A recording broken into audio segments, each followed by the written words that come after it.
talks hosted by the Center for Animal Ethics at Universitat Pompeu Fabra in Barcelona.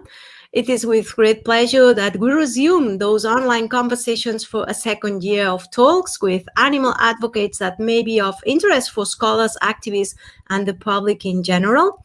Today, with us, we have David Nibert, professor of sociology at Wittenberg University in the United States, who has been one of the probably greatest inspirations within the critical animal studies field because of his research on the animal industrial complex. Thanks so much for accepting to participate, David. Oh, it's my pleasure. Thanks for your interest in my work. You hardly need any introduction for critical animal studies scholars, but for the ones outside the field, let me produce a brief overview of your work. Professor David Nibert is a scholar and activist who teaches courses on animals and society, global injustice, the sociology of law and social stratification, and who is the author and editor of a bunch of extremely relevant works, at least from the point of view of the political economy of animal oppression. In 2002, he published Animal Rights, Human Rights, Entanglements of Oppression and Liberation, which represented an entire new look at the history of Western civilization, bringing into focus the interrelated suffering of oppressed humans and other animals. In 2013, he published Animal Oppression and Human Violence, Domesecration, Capitalism and Global Conflict, which tells, again, an entirely different story about, in this case, the domestication of animals and its consequences, what he called Domesecration, a story which contradicts the glamorous narration about human progress being triggered by animal exploitation. And finally, he is the editor of a 2-volume set published recently in 2017 under the title Animal Oppression and Capitalism, in which a volume 1 is devoted to exploitation of animals for food, and volume 2 is subtitled as The Oppressive and Destructive Role of Capitalism. They are both a major critique of capitalistic animal exploitation. So we will talk about the topics that you discuss in these volumes, David. But before that, I hope you don't mind we start with a few personal questions so we can know you a bit better, like the typical question, but which is always interesting for us to know. So how did you become an animal advocate? Like most other people, and especially in the United States, I didn't think anything about, what was happening to other animals. I loved other animals, I loved dogs and cats, but then I didn't think anything in high school about, getting into the car and driving to this new restaurant, McDonald's, and isn't that, isn't that great? So then I went to university in the 1970s. And there was nothing mentioned about other animals. So I went to university, and I didn't know much, being raised in a small industrial city in the United States, quickly becoming a Rust Belt city.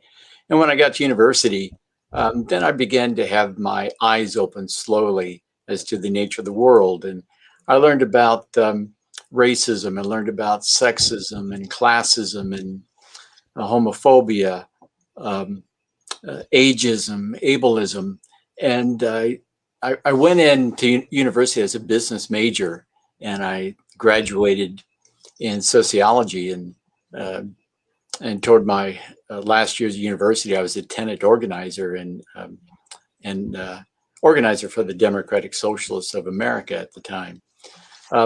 But again, not a clue about other animals. So just by chance, I was visiting a friend at University of Wisconsin at Madison, and I got up a morning with a couple of friends. We went out looking for coffee, and there was a huge demonstration being organized. And I thought, oh, this is great, whatever it is. Maybe it's U.S. El Salvador, or housing for people. But anyway, they started talking about animals, and I thought, well, what is this about? And I sat down on that hillside, and then over the course of the next hour or so, I was just transformed. And I just I was just amazed, I guess, on two levels. One is all of this information I was learning about, all the horrible things that were being done to other animals. And then the other part of myself was I thought, how could I not know any of this? How could I become a relatively informed, somewhat politically active person and not know anything about this? And then thinking also the ideology of animal oppression, the speciesism is so powerful that here I had almost completed a doctoral degree in sociology, and I knew nothing about this. So, and as I was sitting and listening to the presentation, there's a leaflet being circulated, and it came to me and it said, "Are you organizing for animals and still eating them?" And I thought, I'll never eat another animal. I won't. But then I didn't know, I didn't eat the flesh of other animals, but I didn't know about eggs and dairy. I just assumed, like everybody else, that this is a nice, relationship between cows and chickens, and the farmer takes care of the animals and some kind. And then when the internet emerged in the early 90s, and it didn't take long to figure out that, that's just as gruesome, if not more gruesome. So then I went on an entirely plant-based diet starting in maybe 92. So, and I've never looked back. And then slowly I began to incorporate what I was learning into my classwork. Mm-hmm. So you start as a scholar teaching, already being a vegan and an animal advocate, and being able to move forward animal advocacy ideas, or there was some time at the beginning of your career, scholar career, that you still were just in the human research side? Yeah, so initially I was just teaching sociology like everybody else for the first couple of years. And then, but then, of course, how can you teach a sociology course and not talk about racism, whatever the course is, and not talk about sexism, not talk about capitalism? And then I realized, how can I teach any course and not talk about what's happening to other animals? So I began to integrate animal oppression, and increasingly talking about not just how the oppression of other animals parallels the oppression of devalued human groups, but then increasing awareness about how it's entangled. So I worked that into my classwork, but then ran into some difficulty when I actually wanted to develop a course. So, and that became a bit of a struggle. And how has been your work received and understood by your academic direct environment, your work as in animal research, in animal ethics? Yeah, so I ended up at a small university in Springfield, Ohio. And Ohio, in the Midwestern part of the United States, it's very heavy in agriculture based on oppression of other animals.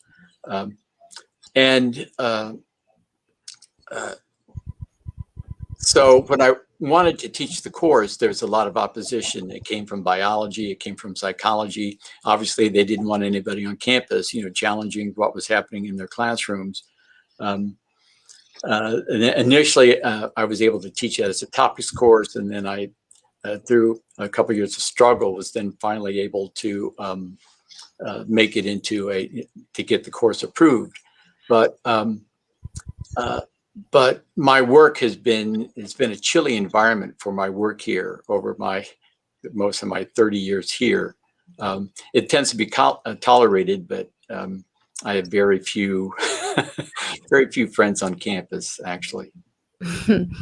And going to your work, in your research, there are a number of major axes which are transversal to all your output in critical animal studies. In my view, those axes are mostly the critique of capitalism and the intersectionality approach for all oppressions, regardless of species. Because of this, we consider you a critical animal studies scholar. Do you feel comfortable with this label? Yes, very much so. How would you define critical animal studies then? What's that for you? Oh, critical animal studies is different from animal studies.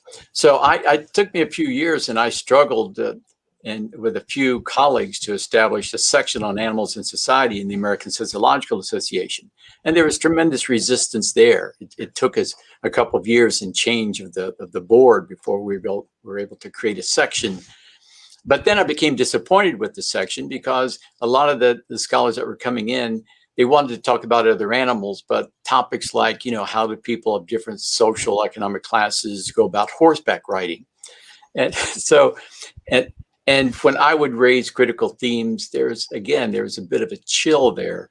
So and then with the emergence of critical animal studies, I thought, this is a home, because within critical animal studies, it's these are scholar activists who are challenging the oppression of other animals, and importantly, emphasizing and analyzing how that oppression of other animals is deeply intersects and is entangled with all forms of human oppression, and has its roots in the capitalist system.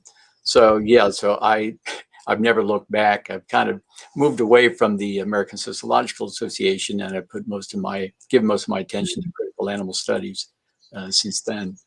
And why do you think this critique of capitalism intersecting with speciesism is not ringing a bell in the heads of more leftist, anti-capitalist scholars? Why do you think there is so many people who are doing progressive research but just don't know, critical animal studies doesn't exist for them?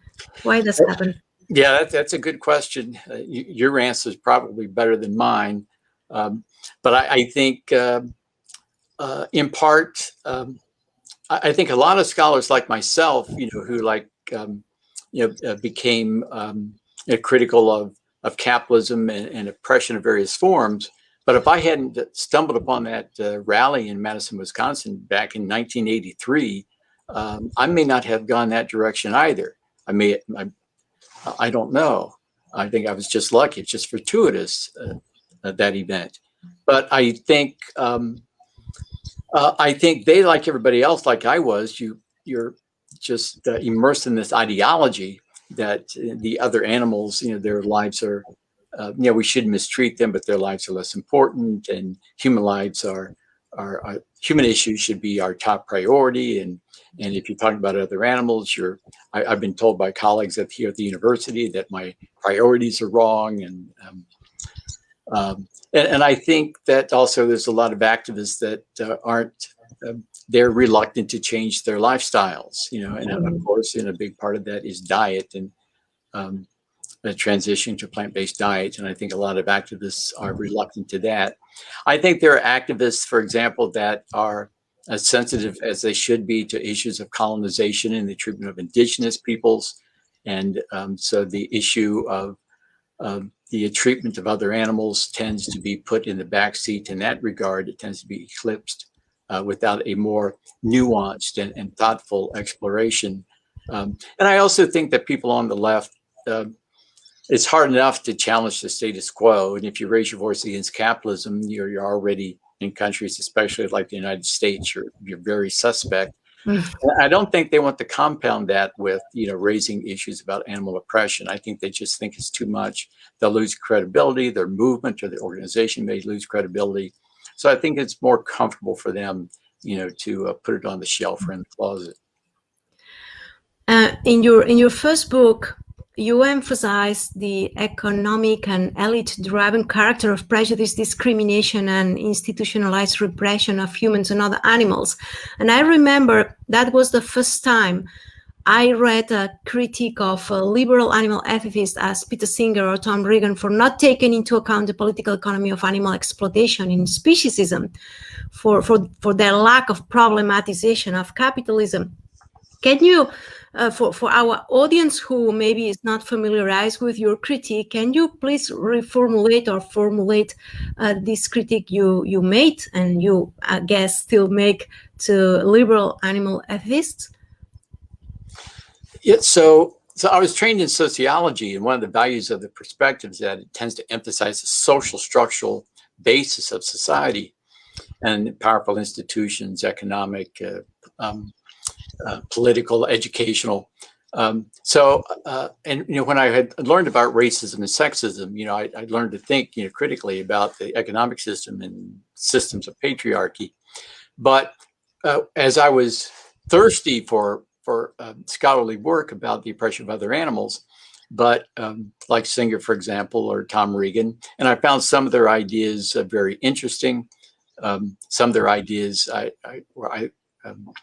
wasn't in agreement with, but I noticed that not hardly anyone was challenging capitalism. It tended to be presenting back in the day, this is 20 years ago, that this is a moral, ethical issue, and we've got these problematic attitudes, and if we can get people to think differently about other animals, then that's a way to begin to substantially reduce this oppression.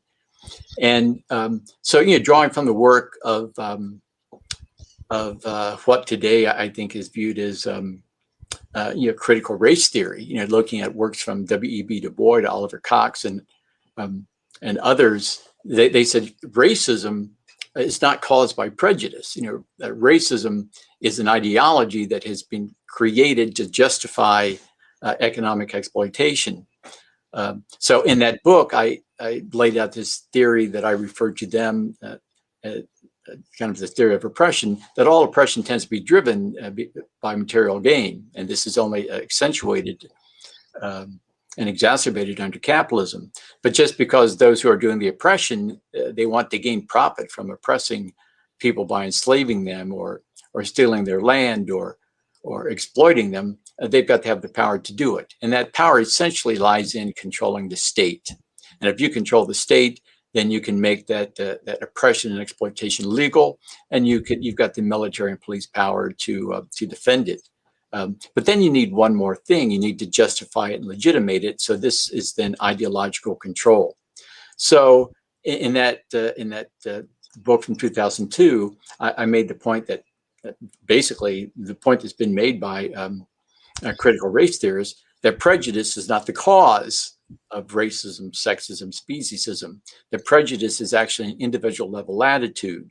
When people are raised in a society and they're socialized in a society that teaches oppressive ideas and beliefs about people of color and women and other animals, people with disabilities, the LGBTQ population, then people become prejudiced. So prejudice is an individual level attitude. So my point was, we need, number one, we need to realize that this is a structural problem. It's not a problem of individual morals or ethics. This is a structural problem, and laying at the basis of it is the economic motivation. And for the past 500 years, that's been capitalism. Would you agree, however, that speciesism is at the same time an ideology and a prejudice, or you think that that's not the case? It's just an ideology, and from this ideology we create the prejudices that are convenient for the ideology to maintain? Yeah, so I think it's important to emphasize that speciesism is an ideology, because if speciesism is seen as prejudice or discrimination, I think it tends to mask, it tends to help cover the social structural nature of the problem. So once people become prejudiced, then they can discriminate. And then you can have, on a social structural basis, you can have institutionalized discrimination. But I think it's important to realize that speciesism is the ideology. It is the beliefs. It is the beliefs and the ideas that justify, rationalize, normalize, legitimate what's going on. So, but that's not the cause. The speciesism is not the cause. The prejudice is not the cause. It's the system, especially the economic basis of the system, that's tightly connected to the state and the political actors. And then the ideology is just put out so much, like I say, back in the 1980s. I was so drowning in speciesist ideology that I didn't have a clue. In your 2013 volume, there is nothing in the history of so-called human progress which is not unmasked, as the opposite history handbooks tells us. the domestication of animals and plants was not the best that happened to us, but rather a mistake, at least as it was undertaken. And as a result of this, you link the domestication of non-human animals to some of the most critical issues facing the world, like world hunger, poverty, environmental exploitation, diseases, etc. It is almost nowadays compulsory then that I ask you thoughts about the COVID-19 issue and the links with animal exploitation. What do you fear the most? Traditional animal exploitation, or, I don't know, laboratory spillovers? Since I know in laboratories is where, in fact, species barrier is breached in more radical ways.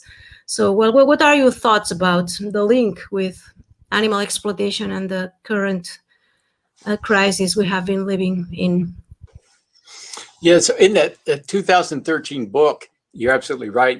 Again, ideology, domestication. Everybody's told that domestication is so wonderful, and I think every student in the United States watched a documentary, Jared Diamond's Guns, Germs, and Steel. You know how the use of other animals, lifted humanity onward and formed the basis for human development and progress. That I thought that's just more ideology.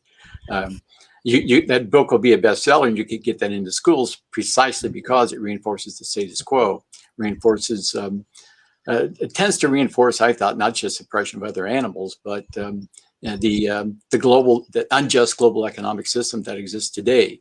So I actually thought the more I learned that other animals had been, when they were captured and confined and exploited, they were desecrated, and it goes on. They continue desecration in part through everything from manipulating their reproductive capacities to what happens to them in laboratories. So I created a portmanteau. I combined these two words, desecration and domestication, to make domesticration. And in that book, I try to lay out chapter to chapter just how horrific this has been, how the oppression of other animals, especially domesticated other animals, these large social animals like horses, cows, sheep, goats, camels, pigs, how their oppression enabled and promoted widespread warfare and violence, contributed to the rise of toxic masculinity that plagued Eurasia for thousands of years, and then that exploded into the rest of the world through colonization. So, in one aspect, and it exploded through colonization, but also to emphasize that so much land around the world through colonization was taken for the expansion of ranching operations, because it's a tremendous source of wealth, and ranching continues to be today. And so much of indigenous land of the world is held today for ranching or feed crop production. But one of the other consequences of domestication was the rise of zoonotic disease. So when you crowd these other animals together, then these microbes that preyed on them for hundreds of thousands of years, then they become much more aggressive, and then cowpox begins to infect the other animals, and especially when you crowd them together, and then they start dying in large numbers, and then that disease jumps to our species, and becomes smallpox, and then it just has been devastating for humans throughout history, and especially humans in parts of the global South, and certainly most huge numbers of people in the Western Hemisphere. Perhaps the majority of people in the Western Hemisphere, the indigenous peoples, they died from these zoonotic diseases. I don't think that the colonizers could ever have overcome indigenous resistance, even on the backs of horses, with all their history, their thousands-year history of violence and warfare and their weapons, had it not been for the zoonotic diseases that just decimated their populations and created such disorganization. So these zoonotic diseases have plagued us ever since.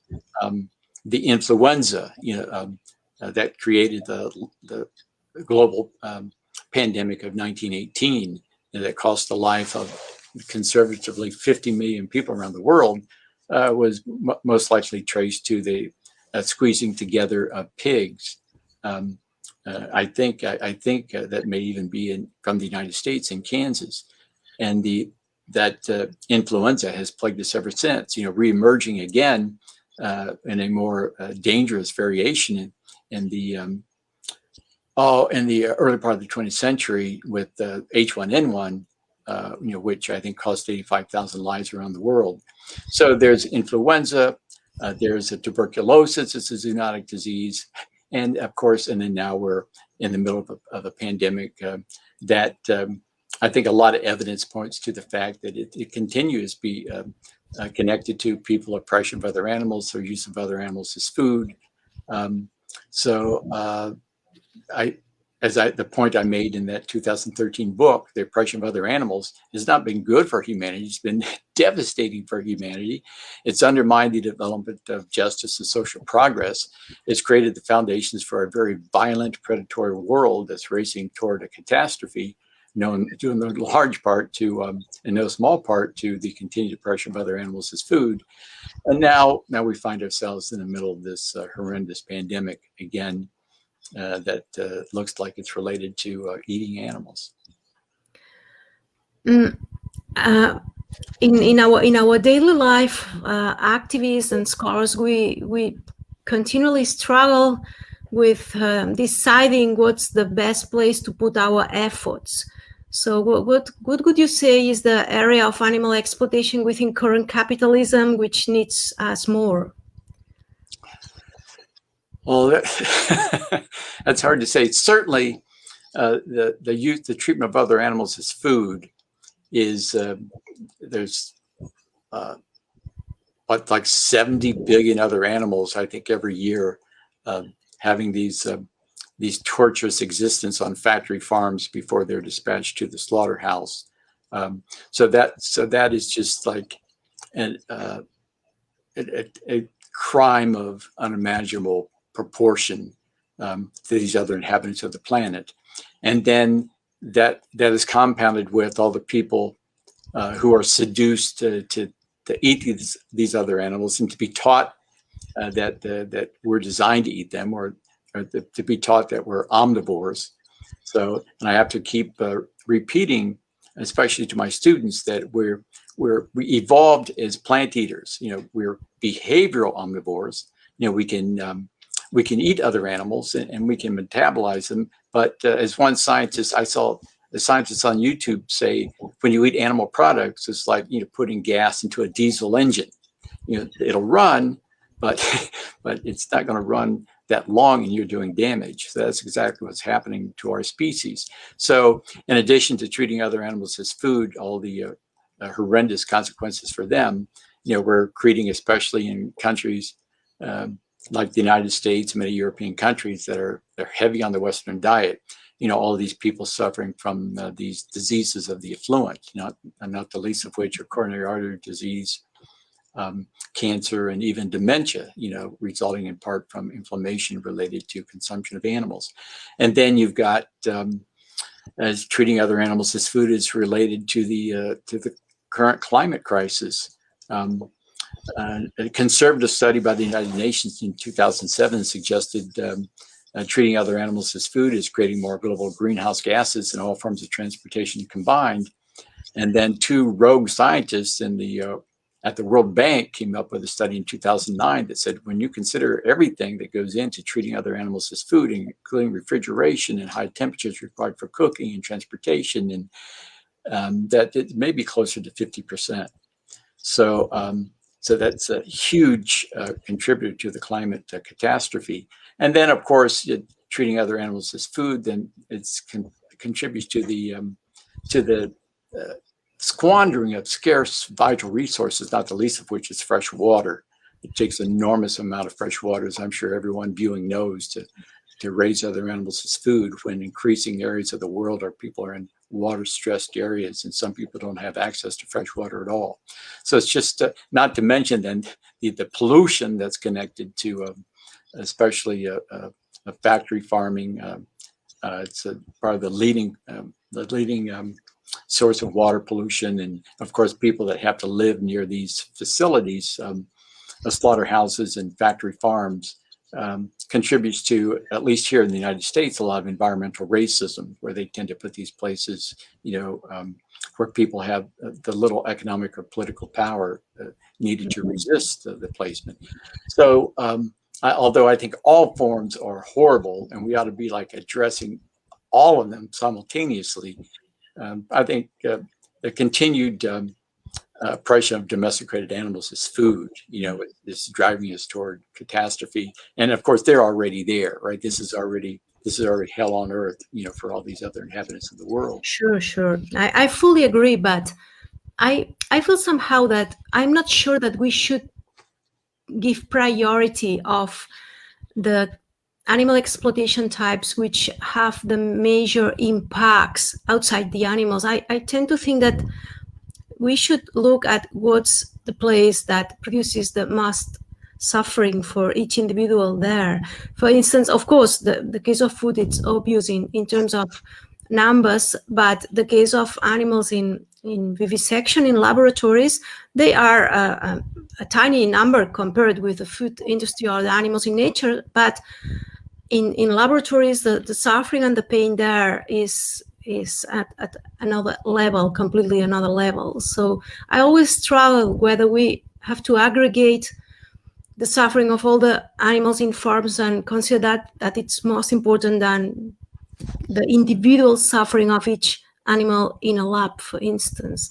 For instance, at the UPF Center for Animal Ethics, some of our animal ethicists are amongst the scholars who have helped raise much awareness about the fact that animals in nature deserve to be considered in a rather different way as we used to do in the past, because as they are not, or there are no so massive numbers of animals exploited by us in nature, because the numbers of hunting cannot compare to the numbers of animals in farms, for instance.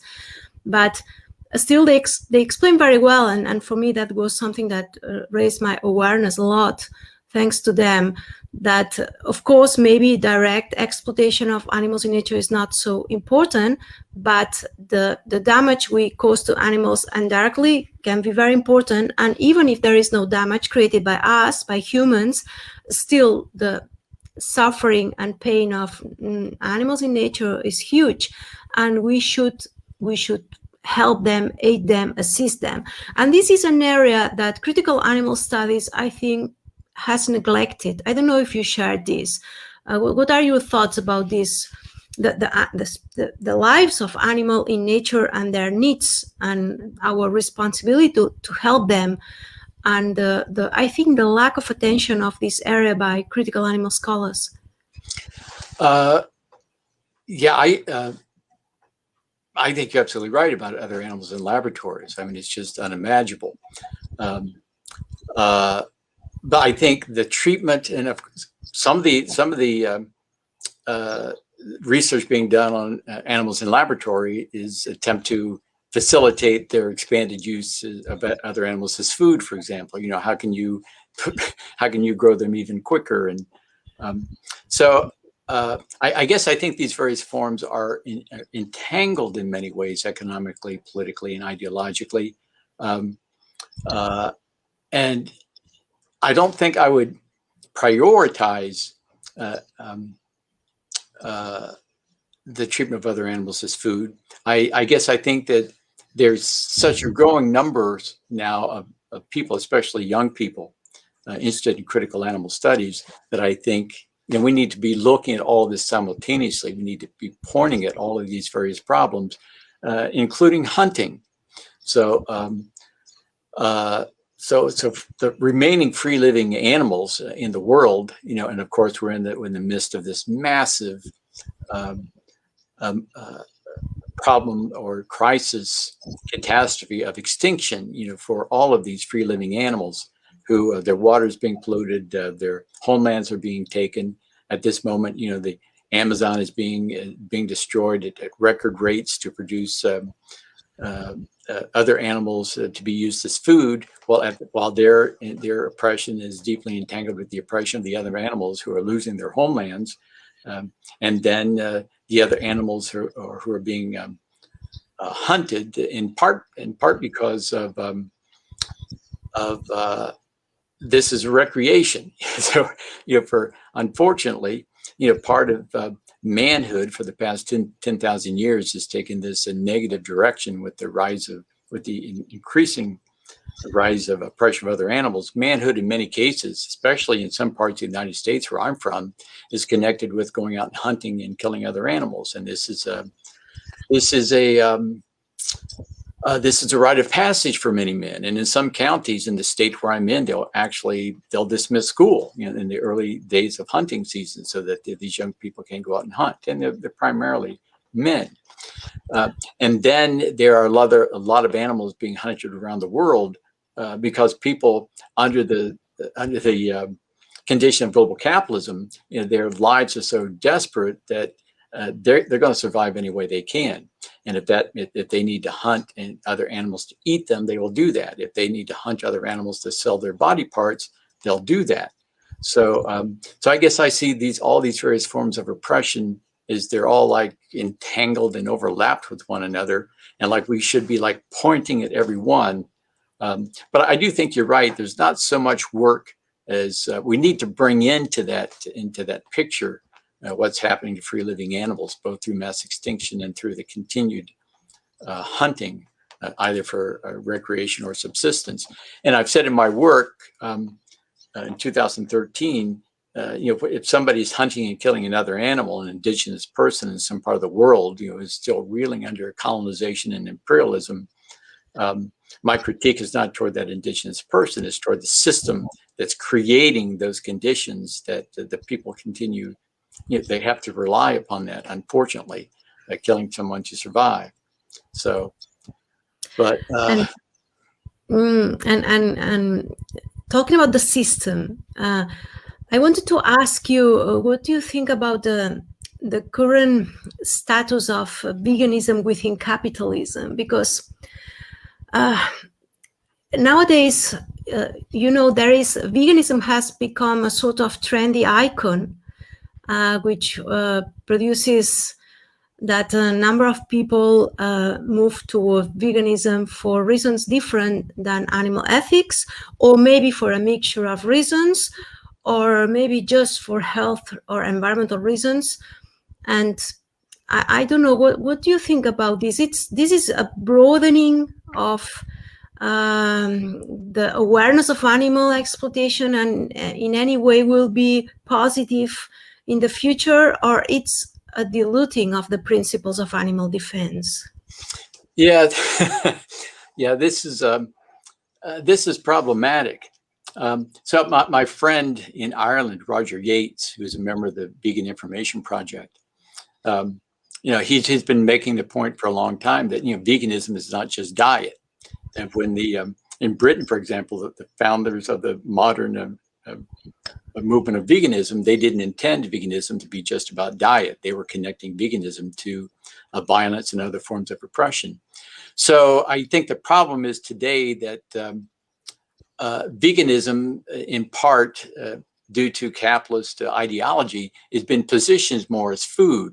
And I think there are major corporations that see that there's a market for some people who are thinking about transitioning to plant-based diet. So there may be a market, to sell them goods. And I think in countries like the United States, people make that move initially. It's a self-interested move. It's to improve their health. Increasingly, they're trying to promote plant-based diets to athletes, to enhance their athletic performance. I think, unfortunately, there's some people who are promoting veganism, but at the same time, they're defending the status quo that underlies all of this oppression of human and other animals by saying you don't have to challenge capitalism, to deal with animal oppression. This can be a market change. If we can get people to change their consumption, then under capitalism, then this is good for other animals. So I think that's very problematic. So we'll never achieve a significant reduction in the oppression of other animals or any devalued group, as long as we've got the as long as the world is controlled by the capitalist system. And you don't have to have a PhD in economics to realize this. Anybody that understands history, and you look at colonization and how it facilitated the rise of capitalism, and it drove all of this oppression, for economic gain, and then the transition to imperialism, and how these former colonizing countries continued to exercise this command and control over the global South, or the majority world. They're not looking to. These are not developing countries. These are purposefully underdeveloped countries so that they can continue to be exploited through the extraction of resources and exploitation of cheap labor, and then selling them surplus goods from countries like in the European Union or the United States. So, just coming back to the pandemic. The poorest countries in the world, just 2% of their populations have had just one dose of the vaccine. So you've got these global pharmaceutical companies who are making billions of dollars, and their CEOs by controlling the patents, to these vaccines that are needed, to save millions of lives around the world. But under capitalism, they're being protected, and they're being protected by one of the major tools of global capitalism, the World Trade Organization, so that they don't have to make their vaccine recipes accessible. So it just means that all these people who are already suffering massive deprivation, food shortages, water shortages, lack of healthcare, lack of education, all of this is global capitalism. So, and it's the same global capitalist system that's promoting all of this massive form of human oppression. So to think that we can get oppression for other animals under control under capitalism by moving toward veganism, it's just folly. As human oppression, animal oppression are deeply entangled, and just like for these, coming back to indigenous peoples, as long as they continue to be subjugated and oppressed and laboring under these continued horrific conditions, they're going to go hunting. Right? They're going to do what they need to survive. Former nomadic pastoralists in Africa, they're going to continue to raise other cows, and sell them on the global market to try to get resources for themselves. There's no way that you're really going to do anything significant to reduce any form of oppression, as long as capitalism, now in its latest variation, neoliberal capitalism, with privatization and deregulation and austerity, it's the rule of the day. Capitalism is just destroying the world, and to think that you're going to end animal oppression under capitalism is just folly. By the way, what do you think about lab meat, about in vitro meat? So when I first heard about that, I think that's very problematic. And there's a critical animal studies scholar in the United States, Vasil Stanescu, who's done quite a bit of work on this. But so one of the points that Vasily makes is that you're still getting the cells that you're getting from this are coming from other animals, right? There's still other animals being oppressed that you're getting parts of their genetic material in order to create this. But you're continuing to consume animal products. So on one hand, you're not doing much to address the impact of human health by consuming animal products. But I think on the other hand, it's going to be like veganism, or it's going to be like this humane meat, this humane animal products marketing ploy, and that you can go here in Ohio, you can go to the local grocery store and you can get supposedly free range, humanely raised, this or that, and it's more expensive. And then everybody else, they pass it right by and they go to get the cheapest fare that factory farms can make. And of course, if they had the money, they might buy the organic or the so-called free range. But the people in the United States, their quality of life has been declining, for decades. So, I think that some of the more affluent may start going toward lab-raised flesh and then feel like they're being more ethical. But I think as long as they continue to eat flesh, then everybody else is going to just bypass that aisle and go to get the cheapest fare that factory farms can create. So anyway, I don't see that as being the answer. We have a number of questions from the audience. I will move to them because they are very interesting. I would like to know your thoughts about. The first one is, do you have it in the chat if you want to read with me? The first one is about labor activity of non-human animals. And it says, how do you see the recent political trend in the humanities and the social sciences to conceive non-human animals as engaged in labor activity? Can non-human animals work? Should animals have labor rights? In what social conditions, if any, might a work relationship with a non-human be considered just? Yeah, so I think animals work. Animals have been they've been oppressed, for labor power now for about 10,000 years. When people sit on their backs, when they've had and pull their wagons, when they had them, power sugar production facilities, their oppression being entangled with the people who were enslaved. Yeah, so it's certainly labor power, and it's exploited labor power. If rights means that we say they've got the right not to be exploited, they've got the right to live life as they evolved, for hundreds of thousands of years. That doesn't involve a use of their labor at all, I believe. So I don't think cows, I don't think horses should be pulling carriages. I actually have a problem with dogs that are positioned as service dogs, and they're doing that here on our campus. Students, they have dogs on campus as students are training to be service dogs. But I've seen this firsthand in my class, that they bring in a young dog, sit down, be still, sit down, be still. At the beginning of the semester, the dog wants to play, explore. At the end of the semester, the dog is compliant, broken, trained.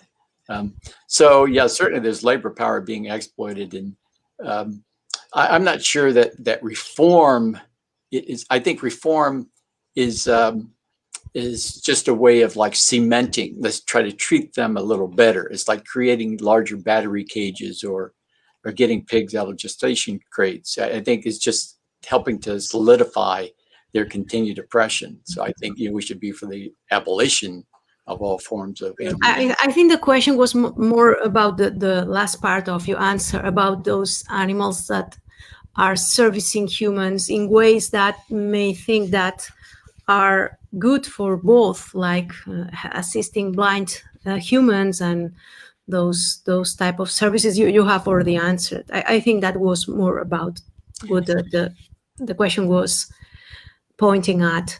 Yeah, in that particular case, I mean, so if I'm going to be a dog, I could live. If you give me a choice, if I live on an island of free living dogs, I'll be there. If I'd rather be a service dog or a dog in a laboratory, I'll be the service dog. But the service dog still didn't have a choice. I mean, it's a preferable life to being in the lab. But here in the United States, for example, we have so many people who are just underemployed, who don't have jobs at all, who could assist others who need assisting. So, but that would cost money, right? And we don't have the resources for that. We've got endless trillions of dollars for wars and invasions of other countries. In the United States, there's trillions of dollars for 800 military bases around the world. Couldn't we give some of that money to employ people to become friends, advocates, support? But it's cheaper to go to dogs. So, sure. Yeah. But that's a very good point. Humans should be the ones helping other humans. The second question is a question about the neoliberal academy, and about what are your personal thoughts on the elitist exclusion of oppressed groups from universities, or the publish or perish logics. How do you navigate them yourself? And also, do you consider it is important for critical animal scholars to stay in academia, or should we also find alternative and more ethical ways of research and education? This dilemma we are always in. Yes, so this is a problem with that. It's just so, I have hope in that I see people, especially young people, with this consciousness, and embracing critical animal studies. So then the problem is, how do you make, how can you support yourself, ideally, have an academic career so that you got a lifetime of researching and learning and publishing and helping to grow the theory and activism, in a world that is decidedly unfriendly, to the discipline. So that's the question, right? So obviously, I've known some very talented people who have left the academy because they couldn't find opportunities there, and I think that's tragic. So I think there's no easy answer. I think the people who have this ideology and consciousness, that they continue to go on and try to struggle in other venues in other ways. But it's very difficult in the academy, especially right now in countries like the United States, where there's a challenge to liberal arts education. There's a challenge to the system of tenure. Increasingly, corporations are endowing chairs, and the only reason I have my position is that when I initially came in, I was still in the process of formulating my my ideas and courses and work. So I was tenured at about the time that I really started bringing this into the classroom. So I slipped in that regard. But yeah, that is the question. I wish I had an answer for that, but it's just very difficult. But at the same time, keep trying, keep struggling. Yeah. The next question is about the overlapping of oppressions and the very sensitive topic about let's read the question, because it's a very good question. It says you have presented a very powerful and nuanced argumentation about the overlapping of several systems of oppression and their commonalities. However, certain anti-oppression approaches frequently underline the need of specificity in the difference that creates such oppression, being that difference the race, gender, sexual orientation, abilities, or species, or even the historical moment or geography of that particular difference. So, what do you think about the criticism that certain anti-racist, feminist, and other activists within the animal liberation movement do to the comparison of the actual experience of suffering and exploitation of human and non-human animals, like slavery, the Holocaust? Do you think this approach is ethical and strategic? That's a lot to digest. I think certainly, I think there's problems. So if I think the obvious one is take an organization like PETA. If PETA is promoting in some ways the advancing, being an advocate for other animals, but then they compare other animals to racism, but racism is just used as a prop to try to bring into focus animal oppression, then I think that's problematic. Certainly, number one, I think in some cases it assumes that racism is something of the past. And it also, I think any activists that are basically just comparing oppressions without analyzing, how they tend to be deeply entangled. I think that's where we need to go, if that makes sense. So that's why, going back to the work of critical animal scholars and the whole definition of veganism is about recognizing that these various forms of oppression they're all entangled, and that the experience of someone who was enslaved is not comparable to the experience of an indigenous person who told that they shouldn't be hunting whales, for example. So it's not directly comparable, but there is a systemic, structural, underlying force that's creating this racism, that's creating this sexism, that's creating this discrimination against people with disabilities.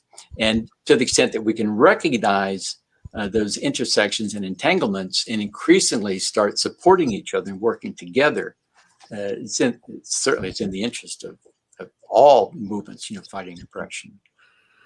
The next question is about the progress of the disciplines. It says in a paper of 2003, you argued that sociology had the moral and intellectual challenge of recognizing non-human animals as an oppressed group. Do you think that sociology and other social sciences have accepted and addressed such a challenge? What is your vision? How this issue have evolved the last years within these disciplines? Yes, so I would say as a discipline as a whole, I think sociology is still very problematic. So this comes back to the question about getting university positions. At the same time, I see a growing number of sociologists who are becoming aware now of issues of animal oppression, and it's the way that animal oppression is entangled with other forms of oppression. But still, we're a small number within sociology, and I imagine throughout the social sciences. I think one of the ways that critical animal studies scholars can get university appointments is it's kind of a diversity. So I teach a course in animals in society, but I also I market myself as a scholar of global stratification and of sociology of law. But you cannot teach any of those courses unless, again, you bring in racism, sexism, classism, speciesism. So I guess if I was starting out, I would have I'm not sure if I would front myself necessarily as a critical animal scholar exclusively, as I would, I know scholars that say, I'm looking at the oppression of women. I'm a feminist scholar, and I'm a critical animal studies scholar, and I'm an environmental crisis scholar. I think that's one of the ways to get the foot in the door, and then to start, and then from there, then you've got the time and the resources you're employed, then you can begin to specialize more and more into that. I think that's the approach I would take. But it's a long-winded way of saying the system, the work that we're doing is challenging the system, is challenging profits. And those who are making the profits, they control the state, and they exert a lot of power in the United States, increasing power over the academy, over colleges, universities, and they don't like this. They don't like it. So so we continue to be marginalized, but at the same time, look at the conferences and look at the organizations like yours, and we're just pushing back, and we can't be ignored. Thank you.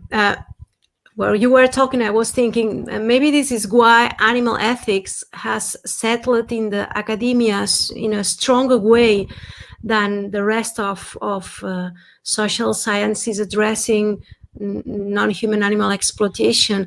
Of course, animal ethics started first, but maybe because they are not so problematic with the system, they are not problematizing so much the system, and it's easier for the academia to embed animal ethics when there is this liberal approach, not problematizing capitalism. Well, sociology or critical animal studies, of course, they are more difficult to accept. Maybe that's because there is still a gap. And I think this question was very good, a gap in social sciences, and which is a major gap compared with philosophy, which has animal ethics much more accepted, even if not by everybody, but broadly accepted as a discipline within the field. The last two questions, I think we have more or less talked about, but in any case, the almost last one, it's interesting because it's a sort of summary. It says, would you define speciesism as a predisposition or individual behavioral tendency that arises as a consequence of the capitalist structural system? It's a sort of summary, but because... I'm sorry, is that question 6 or 7? I don't know the number because I don't have it numbered in my, let me see. It's number 5. Oh, 5. Sorry. Um, yes, I think speciesism is an ideology. Speciesism is a belief system that animals are there to be eaten, that, you know, dogs that it's okay to raise dogs and to train dogs and show dogs and to position dogs as service dogs. You know, all of these ways that it's okay to put other animals in laboratories. Speciesism is a justification. It's a belief for this. And then once you're raised and socialized in a society, then you accept those ideas and you become prejudiced, and then you discriminate, you act on those ideas. So I guess I think I continue to push this definition of speciesism, not as discrimination, not as prejudice, but as ideology that's used to support systems of oppression that are stemming from material gain and profit that are protected and enhanced and supported by the state. And because then you have to take the structural analysis, and that brings you back to the capitalist system. And it's not really in the interest of too many scholars, at least in the United States, you know, to be critical of the capitalist system. It's like the equivalent of, you know, talking in support of the Palestinians, right? It can get you, sanctioned, if not fired, and the board of trustees becomes very interested in your work. But you know, I think we have to continue to emphasize that, again, going back to my book 20 years ago, is not just about prejudice, discrimination, morals, and ethics. This is a system problem, and it's being driven by profit accumulation. We have no time left, and there are still a number of interesting questions. Maybe to close, you could say something about the recommendation that some teachers are requesting in some of the questions. For instance, question 7, a primary school teacher asking tips on how to go about raising awareness in the classroom about vegetarianism, veganism, without imposing, indoctrinating, without generating hostility. What would you recommend?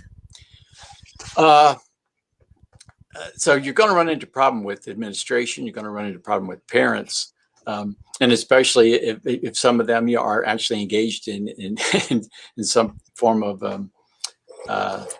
exploitation of other animals in agriculture. I don't call them farms. I call it slaughter culture. I don't call it agriculture. Agriculture is growing beets and broccoli. So this is slaughter culture. I guess I've seen some good books for young people. I think you're bringing the book into the classroom that talks about the kind, gentle books, and look at the lamb and how the lamb likes to live, and what could happen to the lamb, but this lamb is happy, and I'm eating my vegetables because I'm healthy and I can be. So you can introduce ideas in that way, and of course, some of these books are. They're adjusted to age. We can start, you know, people start writing their own books. But I think introducing those ideas in ways that are for children kind of gentle, so that parents don't get upset. You don't want to come in with pictures of slaughterhouses or things like. So you have to introduce it in a way that your critics would have a hard time disagreeing with. So if you say, you know, we're all concerned about the climate, well, maybe if we changed our diet, would that help the climate? What do you think? We're all interested in reducing violence, having a more peaceful world. If we treated other animals, you know, fairly, do you think that would help us to get there? To begin to move in that direction, so that those who are bound to come after you, they don't have a lot, to use a violent metaphor, they don't have a lot of ammunition to come and get you. I think that's the way I would try it. Thank you so much. The last one, any chance of your books coming out in Spanish? Oh, I just love that. I just think that unfortunately, you know, to get a book published, my first book back in 2002, I mean, you couldn't find a publisher for it. And then when you finally find somebody to publish it, then they control the copyright. So I've had requests coming to me, you know, can we get this translated? But then you have to go to the publisher and work out agreements, and I have to try to convince and control and argue with the publisher, you know, to grant permissions.